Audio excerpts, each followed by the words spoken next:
प्रभाग 22 मध्ये भाजप उमेदवारांची रामवाडीतील गैबीपीर नगरात पदयात्रा। हम तुम्हारे साथ हैं, हम तुम्हारे साथ हैं, तुम आगे बढ़ो, हम तुम्हारे साथ हैं। सोलापूर महानगरपालिका निवडणुकीच्या पार्श्वभूमीवर प्रभाग क्रमांक 22 मधील भारतीय जनता पार्टीचे अधिकृत उमेदवार किसन जाधव, दत्तात्रय नडगिरी, अंबिका नागेश गायकवाड व चैत्राली शिवराज गायकवाड यांच्या प्रचाराला मतदारांकडून उत्स्फूर्त प्रतिसाद मिळत असल्याचे चित्र सध्या प्रभागात दिसून येत आहे। याच अनुषंगानं बुधवारी रामवाडी परिसरातील गैबीपीर नगर व लगतच्या भागात पदयात्रा व मतदार संवाद कार्यक्रमाचे आयोजन करण्यात आले होते। या पदयात्रेत महिलांसह मुस्लिम समाज बांधवांची मोठ्या संख्येने उपस्थिती दिसून आली, ज्यामुळे सामाजिक एकतेचा सकारात्मक संदेश नागरिकांपर्यंत पोहोचला। माजी नगरसेवक नागेश गायकवाड तसेच लक्ष्मण जाधव यांच्या मार्गदर्शनाखाली ही पदयात्रा पार पडली। प्रशासन राजवटीच्या काळात नागरिकांना भेडसावलेल्या विविध अडचणी, मूलभूत सुविधातील त्रुटी तसेच त्या सोडवण्यासाठी करण्यात आलेल्या प्रयत्नांचा आढावा यावेळी मतदारांशी संवाद साधत मांडण्यात आला। आमदार देवेंद्र कोठे यांच्या माध्यमातून तसेच महायुती सरकारच्या सहकार्यातून प्रभाग 22 साठी कोट्यवधी रुपयांचा निधी उपलब्ध झाल्यानं रस्ते, पाणी पुरवठा, स्वच्छता आदी कामांना गती मिळाल्याचंही सांगण्यात आलं। पुढील काळात आरोग्य सुविधा बळकट करणे, ज्येष्ठ नागरिकांसाठी उद्यान, बालगोपाळांसाठी चिल्ड्रन पार्क तसेच स्वच्छता विषयक भरीव कामे करण्याचा मानस किसन जाधव यांनी व्यक्त केला।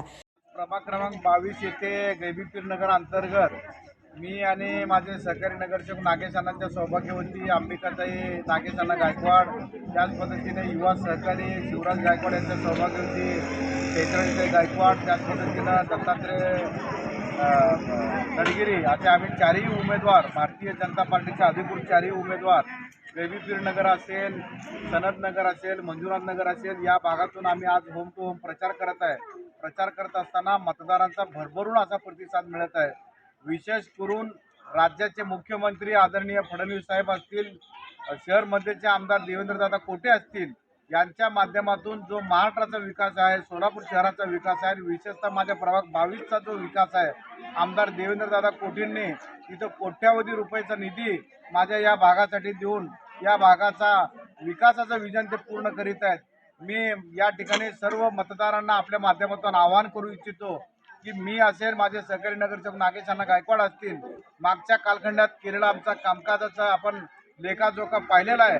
मागील 4 वर्षामध्ये सोलापूर महानगरपालिकेवर प्रशासक म्हणून आयुक्त हे काम पाहत असताना देखील आमदार देवेंद्रदादा कोठेच्या माध्यमातून असेल, महायुती सरकारच्या माध्यमातून असेल, राज्याचे मुख्यमंत्री फडणवीस साहेबांच्या माध्यमातून असेल, जिल्ह्याचे पालकमंत्री गोरेभाऊच्या माध्यमातून असेल, या सगळ्या नेते मंडळीच्या माध्यमातून सोलापूर शहराचा सर्वांगीण विकास होत आहे, प्रभाग 22चा सर्वांगीण विकास होत आहे।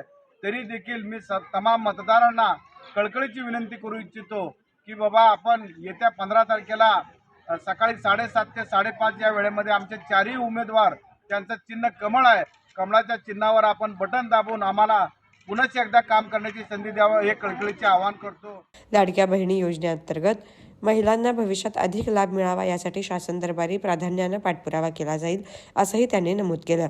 विकासाच्या जोरावर पुन्हा एकदा प्रभाग 22चे नेतृत्व करण्याची संधी द्यावी, या मतदानाच्या रूपानं आमच्या पाठीशी ठामपणे उभे राहावे असे आवाहनही यावेळी किसन जाधव यांनी मतदारांना केले। या पदयात्रेमुळे विकास, सामाजिक सलोखा आणि विश्वासाचे वातावरण अधिक दृढ झाल्याचे दिसून आले।